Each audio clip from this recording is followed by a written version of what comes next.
boa noite a todas as pessoas que estão aqui na Rádio Navarro. Eu sou a Andréa Truz e estou aqui com meu companheiro Henrique Pisolato, que vai aparecer aqui na tela em algum momento, para nós começarmos o Verdades Incômodas. Eu peço para que todos que estejam aqui chegando já compartilhem essa live, que é muito importante, deixar aqui um like. E hoje o nosso convidado, aí sim, é o cineasta Silvio Tendler. Vai ser uma tarde fantástica. Uma noite, né? Porque já é boa noite. Boa noite, Henrique Pisolato. Boa noite, Silvio. Sejam bem-vindos. Olha, Silvio, eu vou passar primeiro para o Henrique fazer uma apresentação. Ele vai fazer uma apresentação sua. Então, Henrique, a palavra é sua. Boa noite, querido. Boa noite, Andréia. Boa noite, Silvio. Boa noite a quem nos assiste, nos acompanha. Olha, apresentar o Silvio precisaria quase toda a live, né? Mas como ele está com essa carinha mais jovem, sabe que o Silvio, até uns meses atrás, ele tinha deixado a barba crescer, o cabelo, então, no início, parecia um pouco o São Pedro, lá das catedrais romanas. Depois, eu, quando olhava para a imagem dele, me lembrava o Deus de Michelangelo, lá na Capela Sistina. Agora, eu estou vendo que ele está mais com uma figura assim do monge budista. Em resumo, ele está para todas as crenças e todas as religiões, né?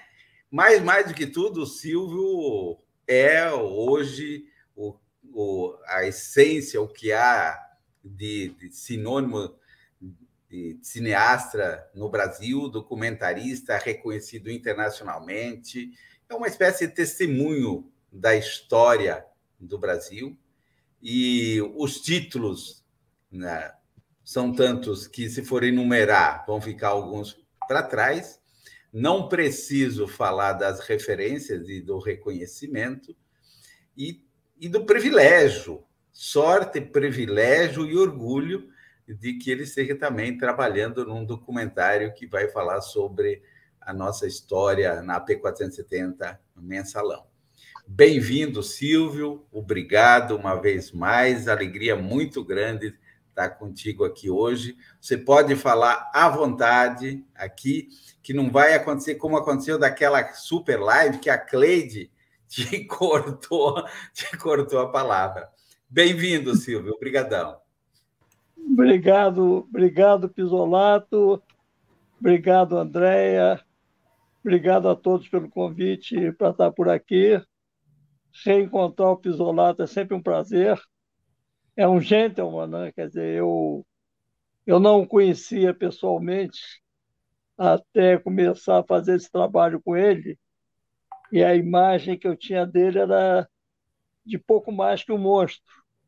E ao conhecer pessoalmente ele e a companheira dele, esposa, Andréa Reis, eu conheci um casal super doce, pessoas maravilhosas, pessoas de bom gosto, curtidoras da vida, e que não tem nada a ver com aquela figura pintada pela mídia na época do Mensalão. Então, para mim, é um prazer estar fazendo esse trabalho com o Pisolato. E eu, na verdade, estou dando sequência à minha vida, porque eu faço cinema não é para ensinar, é para aprender. E ao tratar do caso Pisolato por uma questão de justiça, eu estou aprendendo como é que funcionam as entranhas desse país. Como é que a gente pode fazer descer ao inferno uma figura tão doce como Pisolato. Mas é uma coisa que acontece no Brasil. Infelizmente, não é um caso único. Eu tenho vivido outras situações bastante difíceis, como a que ele viveu, e fazer esse filme, para mim, é mais do que um desejo, é um compromisso com a própria justiça, uma causa que eu sempre abracei. Eu faço cinema ou por solidariedade, compaixão, ou por indignação. E no caso do Pisolato, é a indignação que me move em fazer esse filme. Perfeito, Silvio, perfeito.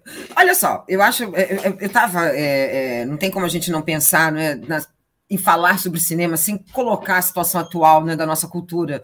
Eu queria que você, Silvia, primeiro falasse um pouquinho como é que você tem visto, não é, primeiro, a nossa cultura, o Sérgio, o Mário Frias, né, como agora é um secretário de cultura, mas, sobretudo, acho que a relação da memória, não é? O que aconteceu, por exemplo, com o acervo, né, do Glauber Rocha, 70% dele queimado, né, a Cinemateca colocada ali, as favas, né, sem mínimo de preservação, ideologicamente pensando, né, eu não vejo de uma outra forma, senão uma ação ideológica, né, em apagar essa memória.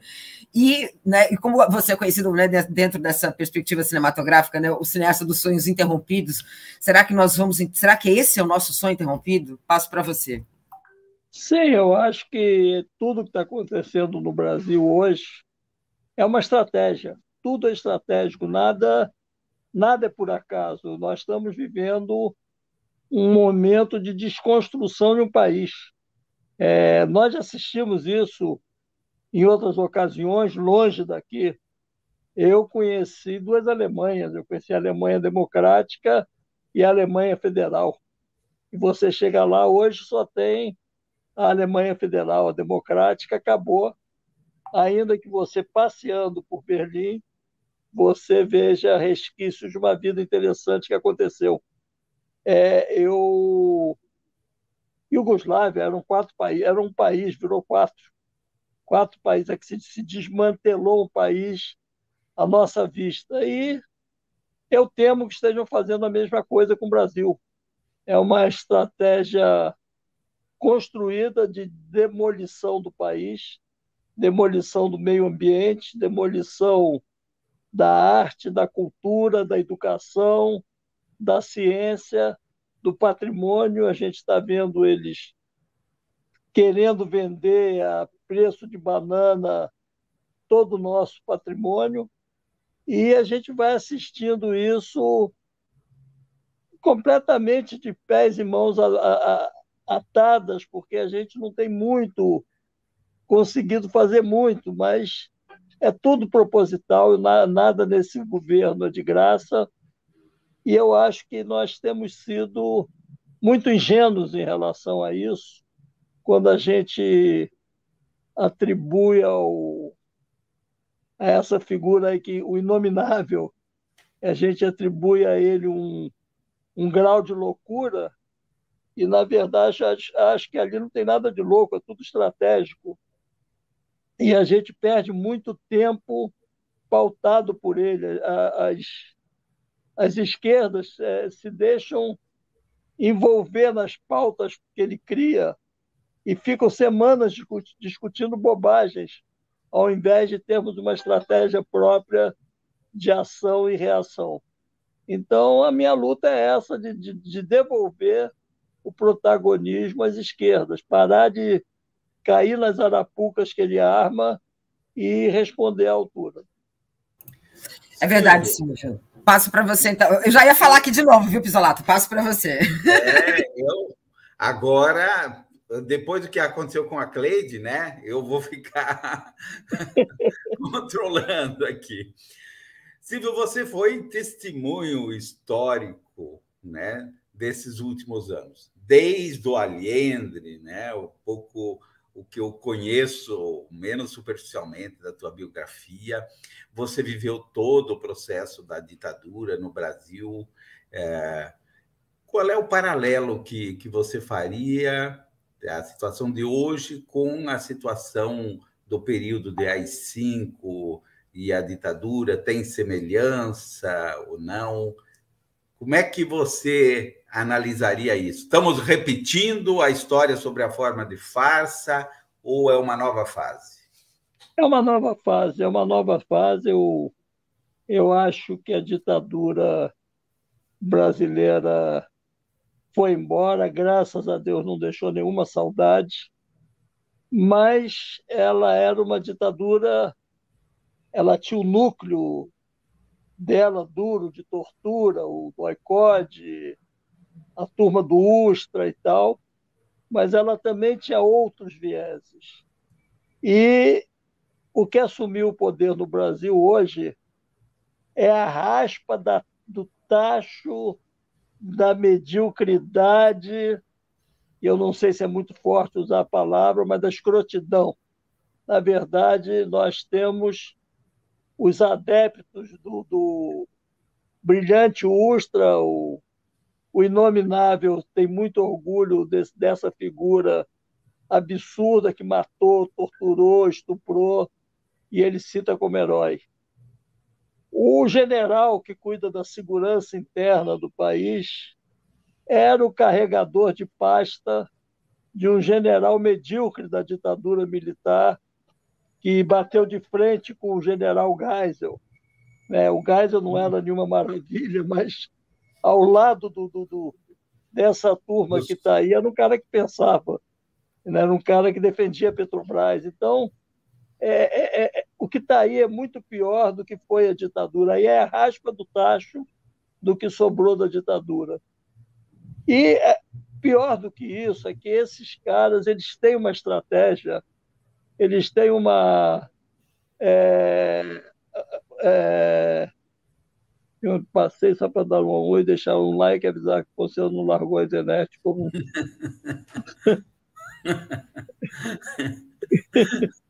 Então, é muito pior o que a gente está vivendo, mas pior é que nós éramos mais organizados, nós éramos mais coesos, e a gente conseguiu organizar a resistência à ditadura e virar o jogo. E nesse momento agora, nós estamos meio perdidos, né? Então, eu vou dar um exemplo só do que eu estou dizendo, para não ficar falando muito abstrato. Há uns 15 dias apareceu na internet uma notícia de que eles teriam feito um filme em defesa do Inominável e citava o nome de um cineasta desconhecido por todo mundo. E ficou todo mundo na internet discutindo esse filme, quando eu, pessoalmente, estou pouco me importando que faça um filme sobre ele. Eu acho que nós temos direito de fazer 10, nós queremos fazer os nossos filmes e apresentar o nosso ponto de vista. Então, essa é a briga da gente. Essa é a luta da gente, apresentar o nosso ponto de vista e, sobretudo, alternativas a esse poder que está aí. Essa é a questão fundamental na nossa luta nesse momento. E coisas assim vão acontecendo, a gente vai, só para concluir, a gente vai considerando o Inominável um tolo, mas o Inominável vai para a ONU e faz um discurso que para nós não tem pé nem cabeça, mas se vocês pararem para pensar, é o que vai ficar registrado na história, é o que está nos anais da ONU.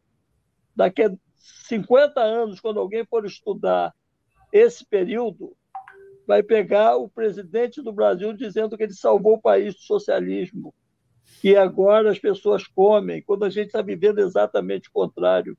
Mas o que vai ficar como registro histórico são os arquivos da ONU, e a gente acha que aquilo ali é uma maluquice, que ele está louco. Ele não está louco, ele sabe o que ele está fazendo. Nós é que estamos perdidos. Esse é o meu ponto de vista. É verdade, Silvio. É verdade. Eu vou aqui rapidamente ler um comentário. O comentário do Julinho da Adelaide, ele cita o Ponciano, Roberto Ponciano, um grande, né, companheiro do canal Iaras e Pagus, um grande amigo. Grande amigo. E a gente tem uma discussão, eu e o Ponciano, Silvio, muito forte com relação a essa sua fala. A gente perde muito tempo expondo, e a esquerda não compreendeu que expor o Bolsonaro, seja a favor ou contra, para ele é bom. Porque ele agrega o bolsonarismo. É isso que importa. É o que ele quer. Então, eu também concordo quando você diz que ele não é um doido, ele pode ser perverso, mas louco ele não é. E ele age ideologicamente dentro de uma perspectiva até pontuada pelo Bannon, né, pelo Steve Bannon, que traz essa relação. Inclusive, no Privacidade Hackeada, ele comenta, olha, para você mudar a forma da sociedade pensar, você tem que quebrar a sociedade. Você tem que fazer rachar. Era o que o Maluf... Era o que o Maluf dizia, fale bem ou fale mal, falem de mim. Falem de mim, exato. E mudar o condicionamento da sociedade pensar. Eu sou professora também, Silvio, e até 2016 eu era professora. Depois de 2016 eu virei doutrinadora, né? Ainda por cima professora de humanas, né? Então, professora de história, sociologia, filosofia. Usei muito seus documentários, sobretudo, né? O último, que para mim é uma preciosidade, o último para mim, né? Que é o Privatizações, que ali ele né, ele vai ali na ferida, né? Então, é muito válido, né? Mas eu deixei de ser professora e virei a doutrinadora. E isso tem um sentido. E a gente não consegue fazer a esquerda perceber que esse tipo de propaganda, quer dizer, falar dele o dia inteiro que comeu pizza é um problema, porque a gente está falando dele, a gente né, a gente deixa de falar da esquerda, a gente deixa de falar de propostas, né? Eu queria que você... E aí eu vou puxar o Privatizações, né? O documentário Privatizações. Ele cita questões fundamentais, porque primeiro, em 1990, Collor, né, um processo ali dentro da redemocratização, né, trazendo já a política neoliberal dentro de uma perspectiva, né, de cima para baixo, né, impondo esse neoliberalismo, né, o resgate da propaganda, né, do elefante branco, aquilo é fantástico, né, mas é uma geração que caiu nessa, né? E acho que a gente vê agora, né, a segunda geração tendo que lidar com esse outro momento do neoliberalismo. Eu queria que você me falasse um pouquinho sobre o Privatizações, porque está ali, né? O golpe, inclusive, está ali. É com você, Silvio. Se você quiser complementar, agora você vai. Deixa eu aproveitar a mesma pergunta da André e pedir para você falar também sobre a Bolsa e a Vida. Perfeito. Agora, desses dias, porque sabe que domingo, uns amigos da Itália me pediram para mandar para eles, mesmo em português, porque já tinha gente comentando sobre esse documentário lá, e aí uma italiana que morou no Brasil ia fazer a tradução, iam fazer uma sessão, tamanha a importância e o retrato do Brasil atual que esse documentário tem. Aí aproveita e fala dos dois, Silvio. Bom, Andréa Pisolato, é o seguinte, eu sempre tive um sonho de filmar com o apoio dos sindicatos. Eu estudei na minha juventude na França e eu vi a importância das casas da juventude, da cultura nos bairros franceses.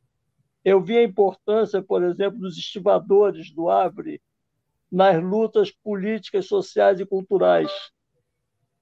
E aqui no Brasil nós não tínhamos essa compreensão sindical, a importância dos sindicatos criarem uma política cultural.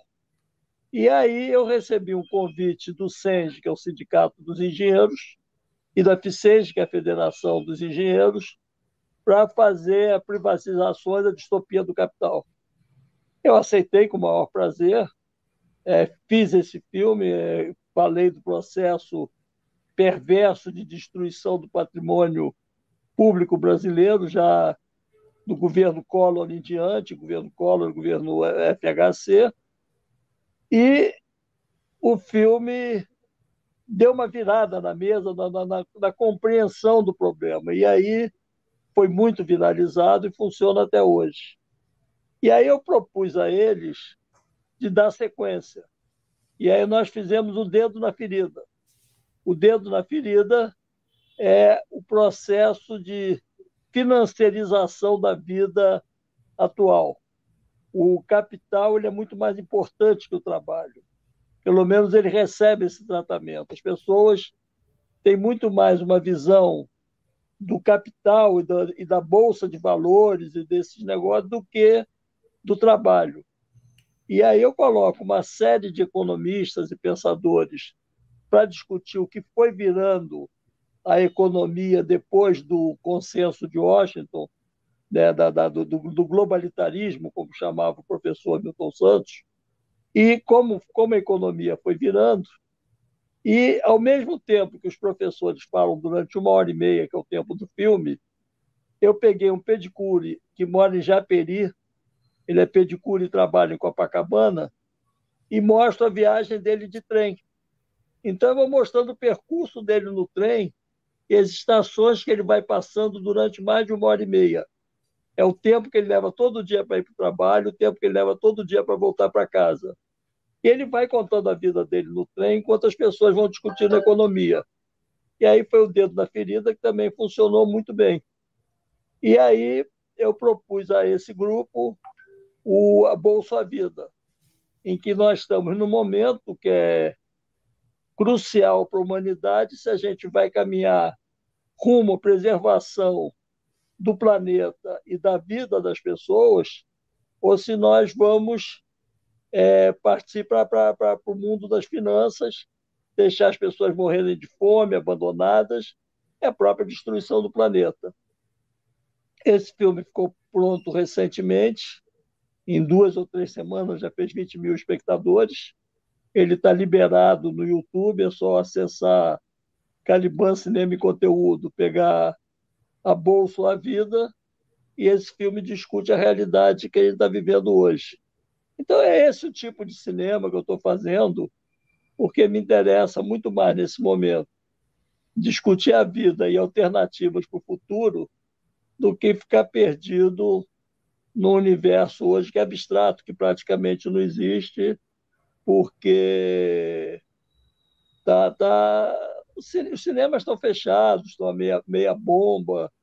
Então vamos para a internet pegar esses filmes, estão todos de graça lá, e que podem gerar um bom debate, sobretudo para o nosso futuro.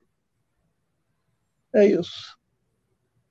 É verdade, Silvia, você tocou o pedicure, né? Eu assisti o Dedo na Ferida, e é muito triste, porque primeiro porque os economistas ali estão lidando, né, numa macroeconomia, mas ele explica aquilo de uma forma tão, né, tão objetiva, né, na realidade, né, no dia a dia, né, o não ter,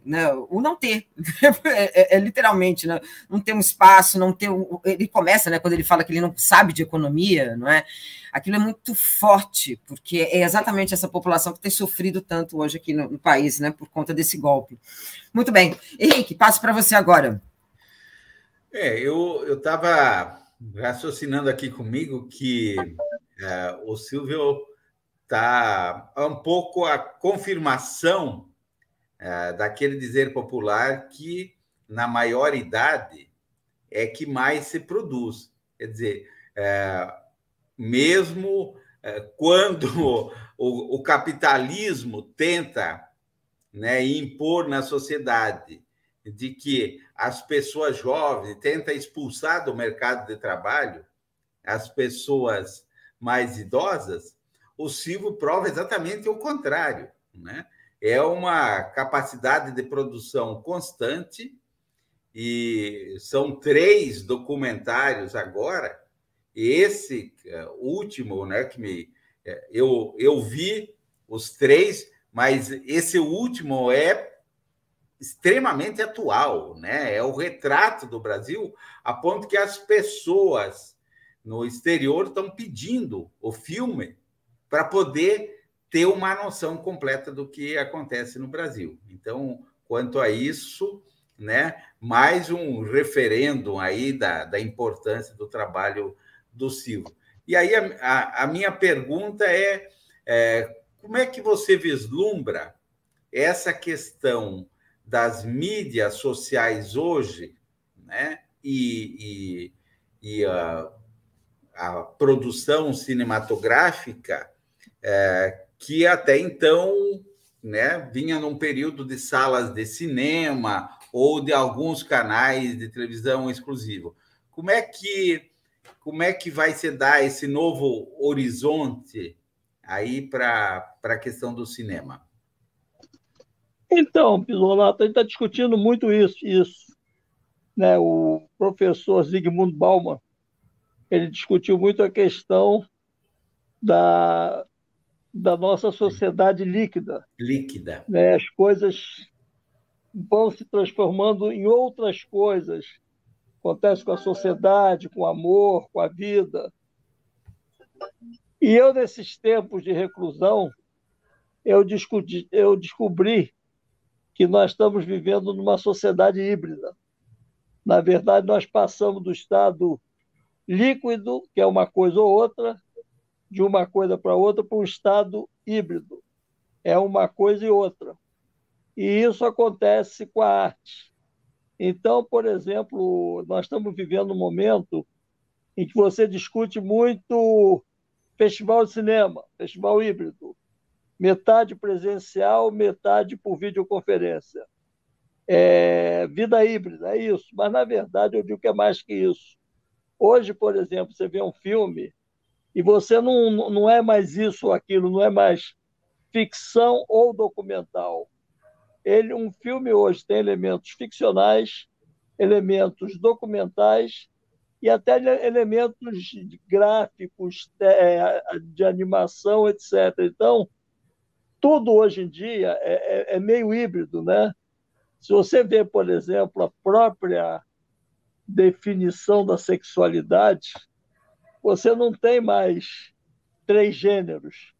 Hoje você fala masculino, feminino, LGBTQD mais Y, Z, não sei o que, é tanta possibilidade que o híbrido permeia a nossa vida o tempo todo, né?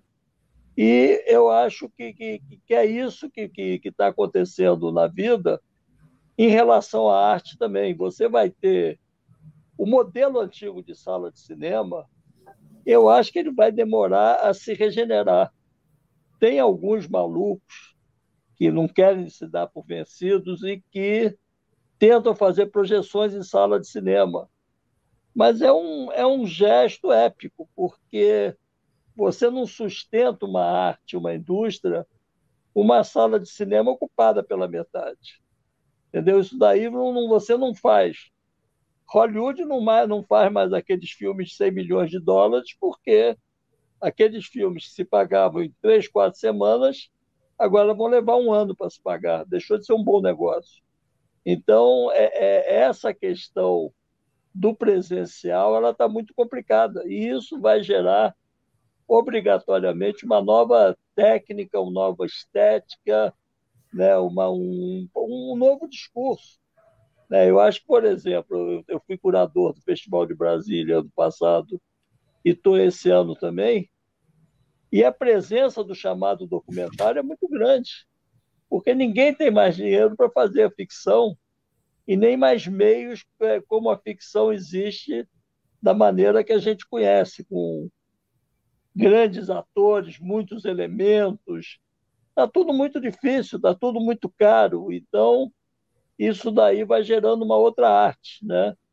E essa transformação da arte está dentro da própria história da arte. Se a gente fizer um apanhado, por exemplo, da evolução do cinema, a gente vai lembrar que ele começou silencioso. As pessoas que gostavam do cinema silencioso.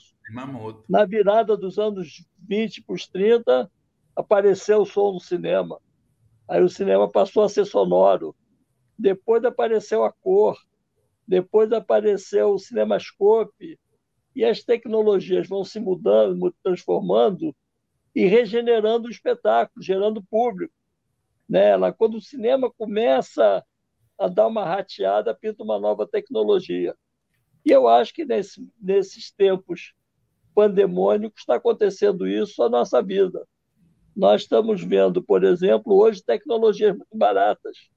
Então, tem toda uma geração de jovens que não tiveram sequer uma formação artística, universitária, mas estão fazendo trabalhos geniais. Um telefone celular, hoje você faz um longa-metragem. Você faz um filme com celular, você faz um filme com pouca tecnologia. O celular hoje ele já vem com programa de edição. Você não precisa ter um programa. Eu trabalhei com programa de edição de 100 mil dólares. Eu trabalhei com câmera de 100 mil dólares. Hoje em dia, com R$ 1.500, você faz um filme. Entendeu? Essa é a diferença. Então, essa regeneração, essa coisa híbrida é que vai marcar a arte a partir de agora.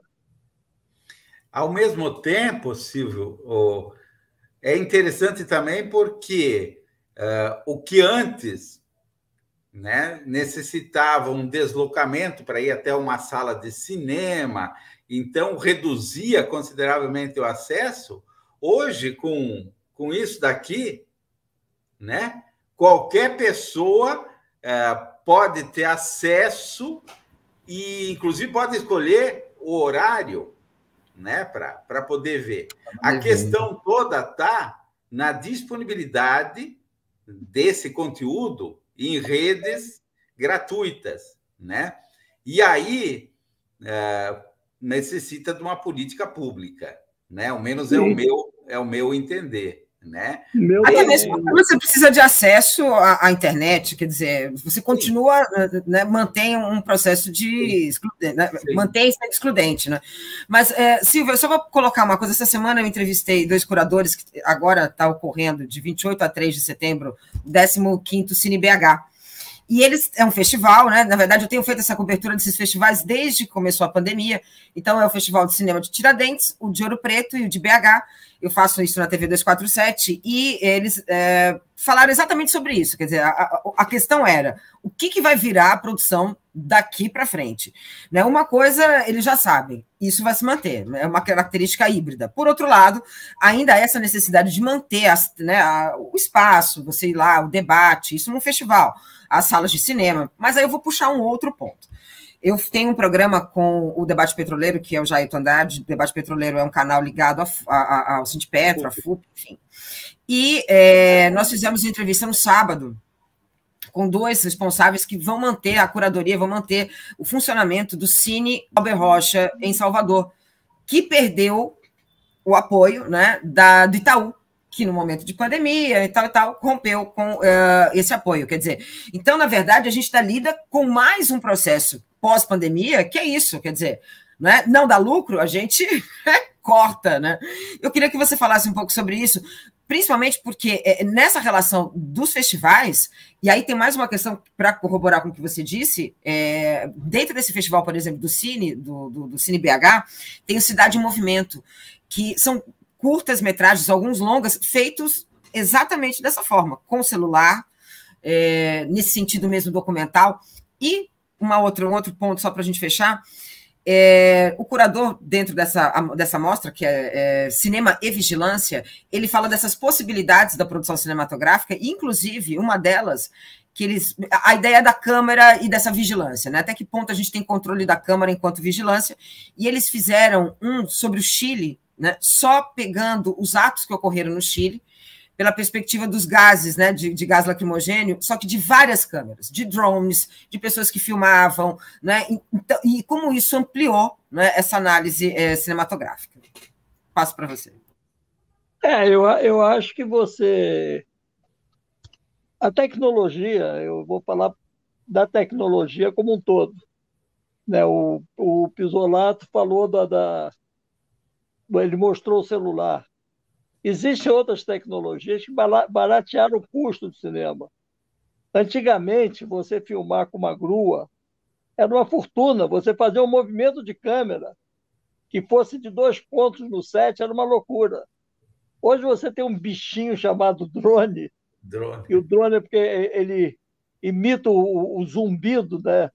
O zumbido de sei lá, se é uma abelha, que bicho é aquele. E ele te leva onde você quiser. Hoje você tem quase que um compromisso de mostrar a câmera em movimento. Se você não tiver um plano em movimento, um plano com drone no teu filme não é. Você vai poder datar o filme do cinema a partir do drone. Essa questão que você levantou das câmeras públicas, eu já vi outros trabalhos e outros projetos assim, de imagens obtidas a partir de câmeras públicas que você pode relatar a história, você pode contar a história, né? E a gente assiste muito pela televisão, mas você tem filmes, teve uma cena na França que mudou a lei, porque eles conseguiram uma câmera numa delegacia da polícia espancando um cara, e aí aquela câmera mudou a própria lei.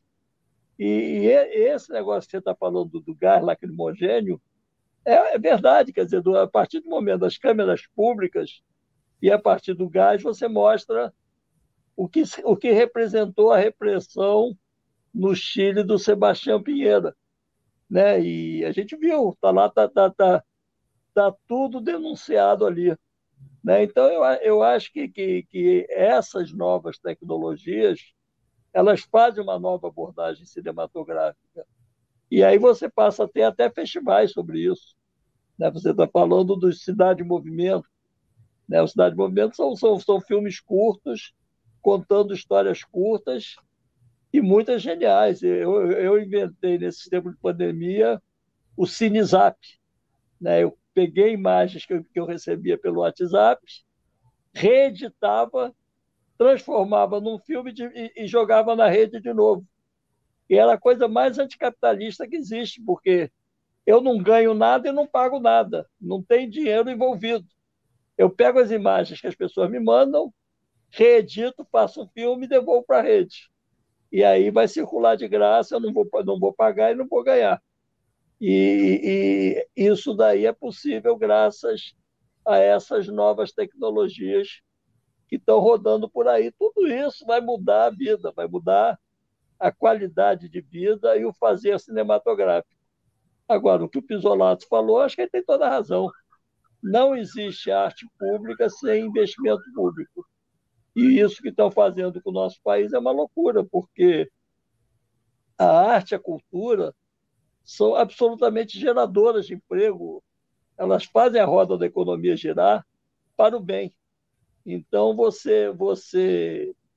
recentemente, os ministros da cultura da Europa se reuniram e chegaram à conclusão que o futuro vai ser ancorado pela defesa do meio ambiente e através da arte e da cultura, como desenvolvimento econômico. E aqui no Brasil a gente está desmantelando a arte, a cultura, a ciência, a educação. A Europa já está olhando um passo adiante. Então nós chegaremos lá atrasado, mas vamos chegar. Eu tô um pouco ainda estou um pouco em dúvida porque o tema da tecnologia é um tema que atrai muito, provoca muito, mas ao mesmo tempo isso que o Silvio pontuou da reunião dos ministros europeus, essa questão da identidade do povo, né, que se expressa pela cultura, eu acho que, na minha opinião, é um pouco do desafio que nós vamos ter para frente. E aí eu perguntaria o seguinte: como é que se faz para mover essa máquina pública emperrada, enrostida, burocrática, e agora, inclusive, com a marcha ré engatada, para entender isso como parte da educação e da formação do povo brasileiro? O que é que uma mudança de horizontes, né, um novo governo precisaria fazer para arrancar desse atoleiro? Olha, eu sou um otimista. Eu sou um otimista e não vou me render. Em 2003, eu tive no Vietnã. Enquanto o Pisolato tomava posse da diretoria de marketing do Banco do Brasil, eu fui visitar meu oráculo, o general Giap, que é o grande herói da nossa geração. O general Giap, ele derrotou os japoneses na guerra da Segunda Guerra Mundial, e aí eles pensaram que, aliados à França, derrotando o Japão, a França daria a independência do Vietnã. Não deu. Ele e Ho Chi Minh armaram um exército e derrotaram o exército colonial francês em 54, na Batalha de Dien Bien Phu. O Giap, André, é um colega nosso, porque eu sou professor de história também, você também. E o Giap era um jovem historiador, comunista como o Pisolato, e ele escrevia para o jornal do partido. E aí o Ho Chi Minh falou para ele, Van, o nome dele era Van, você é historiador, você entende de guerra, você vai formar o nosso exército. Tá bom, ele estudou guerra, formou um exército absolutamente desprovido de meios. Eles desmontaram canhões, desmontaram armas, atravessaram o país com bicicletas. E os franceses se retraíram, estando protegidos por umas montanhas que os vietnamitas não conseguiam chegar. O Giap, botando pedaço de canhão em bicicleta, atravessou aquelas montanhas e o que era uma proteção natural virou um paredão, deixou um beco sem saída. Ele atirou de frente nos franceses e, em 1954, 54 dias depois, os franceses se renderam de mão na cabeça para o exército daquele homenzinho. Depois, ele encarou os americanos. O Ho Chi Minh derrotou os franceses e escreveu para o presidente americano: nós queremos a paz, vocês nos ajudam a nossa independência. Os americanos mandaram assessores militares para preparar um exército vietnamita contra o exército do Vietnã do Norte. Tá bom. Brigaram contra os americanos. Ele me contou que quando eles tiveram a reunião com os soviéticos, e os soviéticos perguntaram a ele: como é que vocês pretendem derrotar o exército mais poderoso do mundo? E o Giap falou: eu entendo a pergunta de vocês. Vocês estão perguntando por uma guerra tradicional baseado na Academia de Guerra Russa, que é maravilhosa. A Academia Militar Soviética é genial. Mas nós vamos lutar a vietnamita e nós vamos ganhar. Em 75, os americanos saíram fugindo do Vietnã, que era aquele vexame daquele pessoal subindo daquele porta-aviões, jogando avião no mar para caber gente, e ele ganhou essas 3 guerras. Em 2013, eu consegui cumprimentar esse homenzinho. Foi das grandes vitórias da minha vida. O Pisolato lá em Brasília bebendo, comemorando, feliz da vida, e eu lá no Vietnã. Se eu soubesse disso, eu teria ido com você lá para tirar fotografia, carregar a mala e tirar fotografia. Também queria ir. Deixa eu só acabar essa história. E aí, nós estávamos há 15 dias do fim do ultimato do Bush para o Iraque. E aí o mundo beirava uma outra guerra mundial. E aí eu perguntei para o general Giap: general, o senhor acha que está o risco de uma guerra agora com esse ultimato americano? E ele me respondeu: você sabe, 2003, nós estamos entrando no milênio da paz. Aí eu vi preocupado com dias ou meses, um velhinho de 94 anos, 3 guerras nas costas. Olha, a história se mede por milênios, não se mede por anos. E aí eu entendi tudo. Então, eu quero dizer a vocês que nós vamos ganhar essa guerra, nós vamos ganhar essa parada, mas a gente vai ter que brigar muito. É verdade, né? Acho que o ponto central, né, dessa guerra toda é a crise do capitalismo. O capitalismo está em crise, né? É um ponto, né, crucial para a gente compreender até essa política neoliberal, como ela volta a ser colocada a partir do golpe, né, os Estados Unidos pontuando, né, novamente essa lógica, né, de ter ali, né, eixos, né, territoriais ali, né, blocos, né, de influência. O Brasil se retirado nesse processo era mais do que importante, porque também, né, desmembrava, né, a América Latina e a América do Sul, né, Silvio? Eu acho que o grande desafio que a gente tem é um desafio de refundação da civilização. Eu e Dom Mauro Morelli, meu amigo querido, que eu conheci nos anos 80, depois foi presidente do Conceia, tem uma ótima relação com o Pisolato.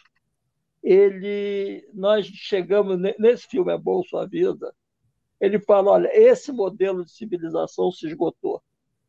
E eu também acredito nisso. Eu acho que esse modelo que nós estamos vivendo, ele já não é mais capitalista, ele é perverso, ele é uma coisa em que a gente, nesse momento, eu coloco isso no filme A Boa Sua Vida, em que você tem 14 milhões de pessoas desempregadas no Brasil, gente morrendo de inanição, nunca se vendeu tanto barco de luxo como atualmente. Entendeu? É esse o mundo que a gente está vivendo. Você tem pessoas passando fome e um cara gasta 23 milhões de dólares para fazer um passeio no espaço. entendeu? Então, e as pessoas ainda acham maravilhoso. Ele transforma isso numa arma de propaganda do capitalismo, entendeu? Invista bem no capitalismo, você será um vitorioso. O Bezos explora como ninguém os trabalhadores da Amazon e, ironicamente, agradece a eles e aos clientes a possibilidade de ele ter ido para o espaço.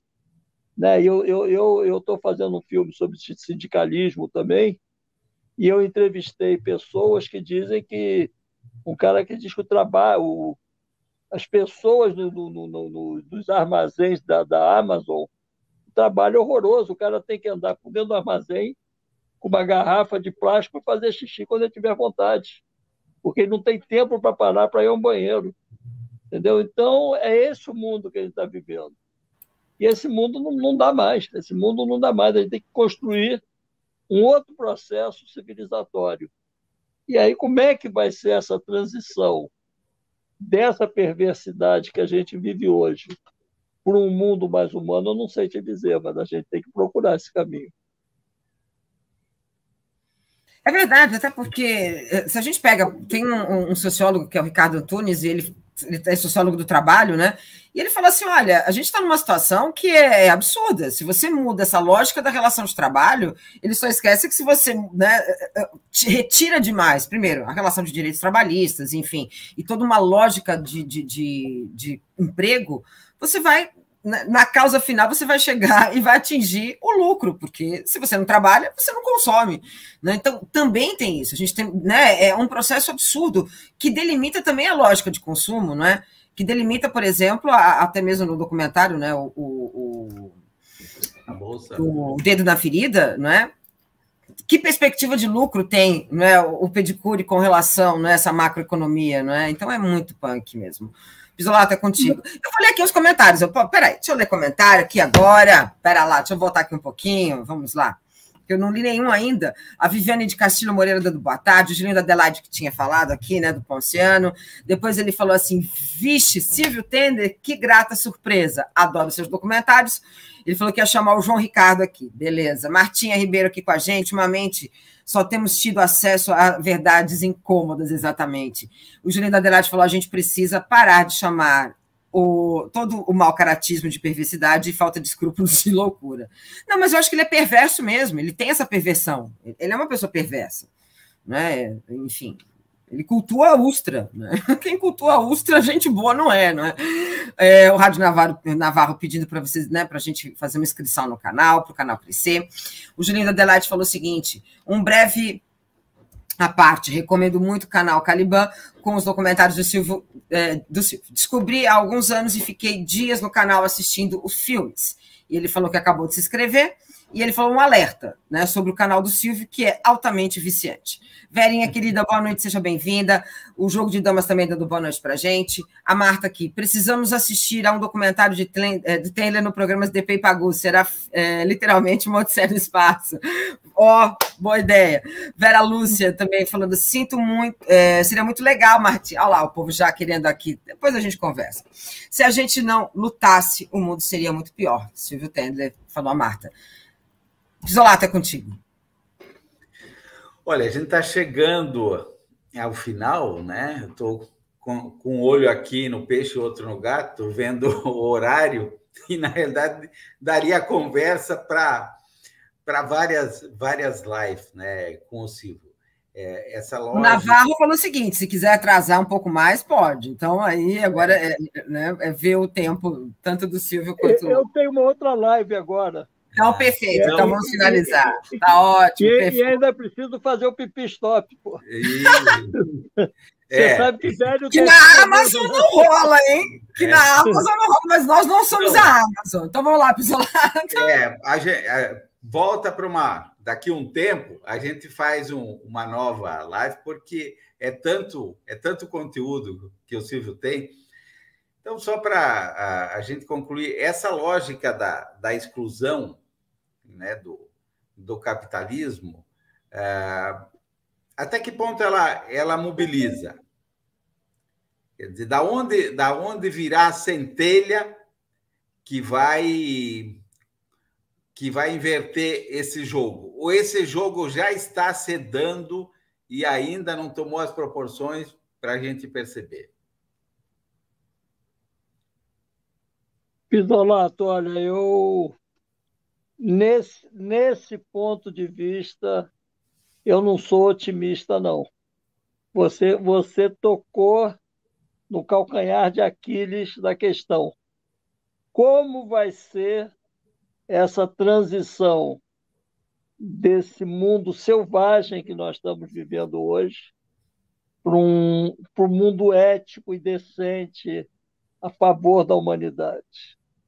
Essa transição, ela é muito complexa.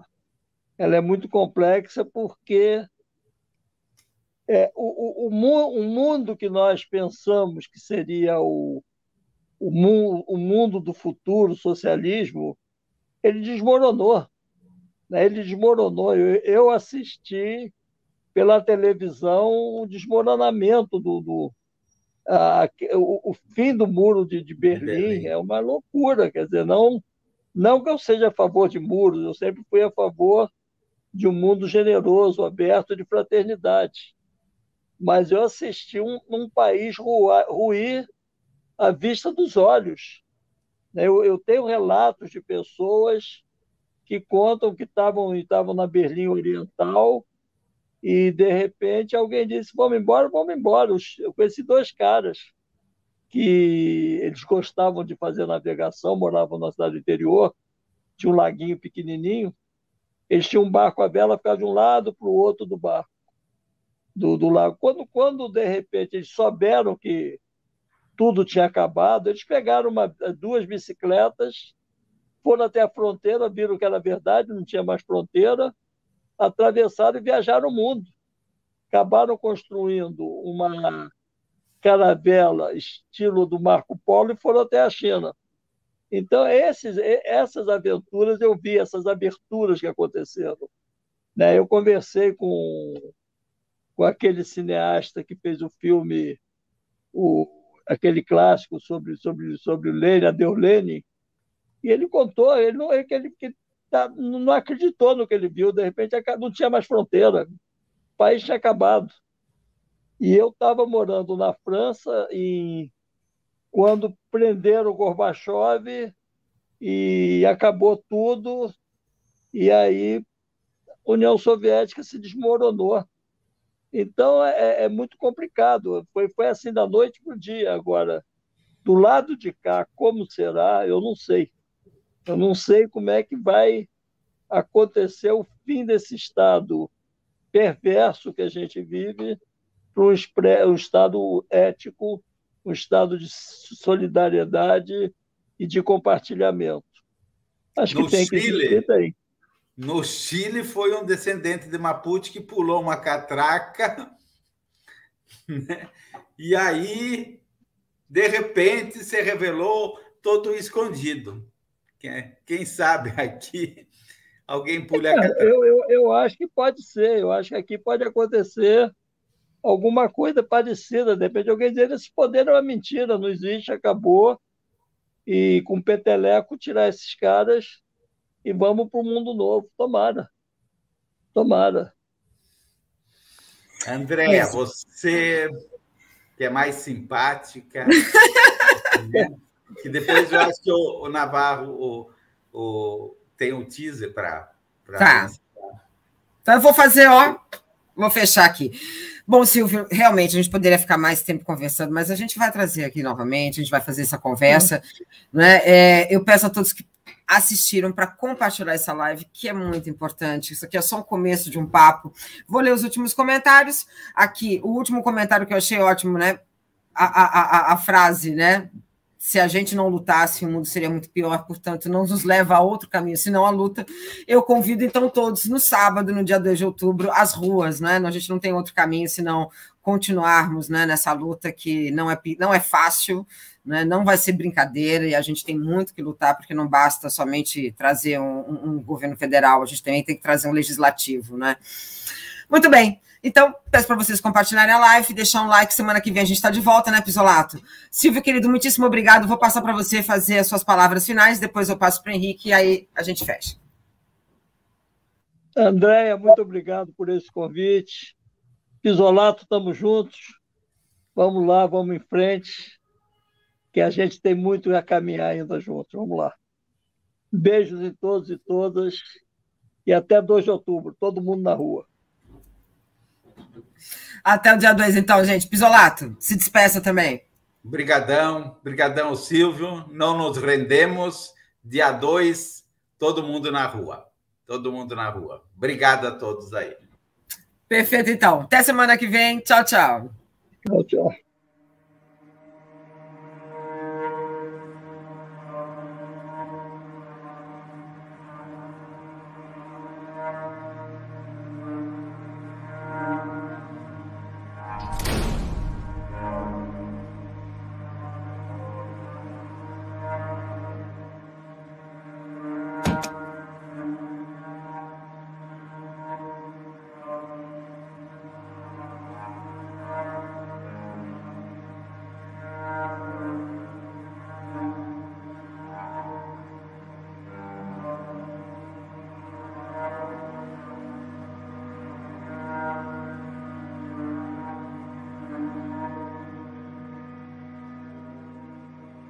Eu tenho certeza de uma coisa: eu sou inocente e gostaria que os que me condenaram provassem que também são inocentes.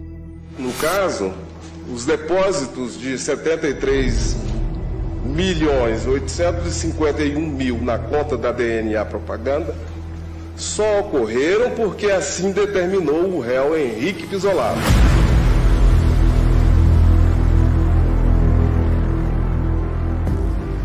Dentro de uma parceria do judiciário, ou dos setores do judiciário, com a imprensa corporativa, se transformou ficções, fake news, ou, falando português, mentiras em verdade. A defesa trouxe prova documental, prova testemunhal e prova pericial durante o contraditório para demonstrar que os recursos eram privados da empresa privada CBMP, Companhia Brasileira de Meios de Pagamento, que usava o nome de fantasia de VisaNet. O dinheiro que o Joaquim Barbosa disse que era do Banco do Brasil, não era do Banco do Brasil, era da VisaNet.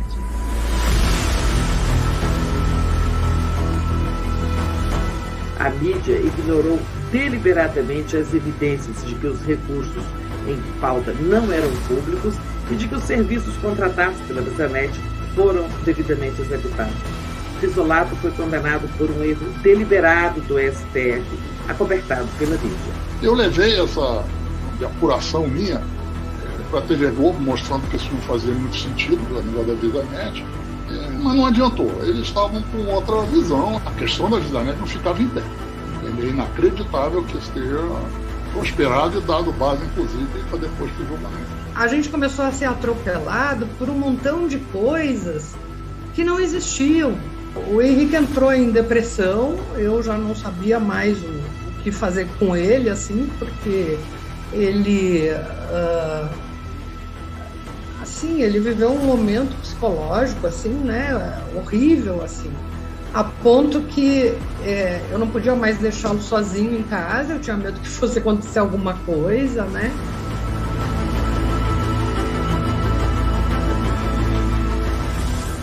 A decisão de ir para a Itália foi assim: antes de ficar numa prisão correndo o risco de ser morto, vamos para um outro lugar, e vamos para a Itália, vamos pedir para o julgamento ser refeito lá, porque lá as pessoas elas viram que era uma injustiça. Hoje lá tem muita gente que sabe que isso é uma injustiça, né? La signora Andrea lascia il carcere di Modena e abbraccia quanti le sono da mesi al fianco. Ha appena avuto un colloquio con suo marito, Enrique Pizzolato, italo-brasiliano, ex direttore marketing del Banco do Brasil, arrestato in Italia ma condannato.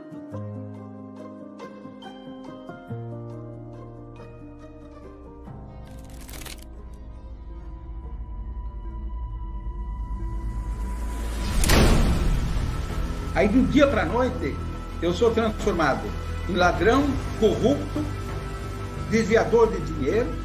E aí, não foi só eu que teve que pagar essa pena, acabaram com a minha família. É um massacre. E vão por cima dos teus familiares. Quando eles já não conseguem mais se saturar, eles abrem processo contra os teus parentes. Não precisa de nada. Eles abrem, os juízes aceitam. Em 2 meses te condenam.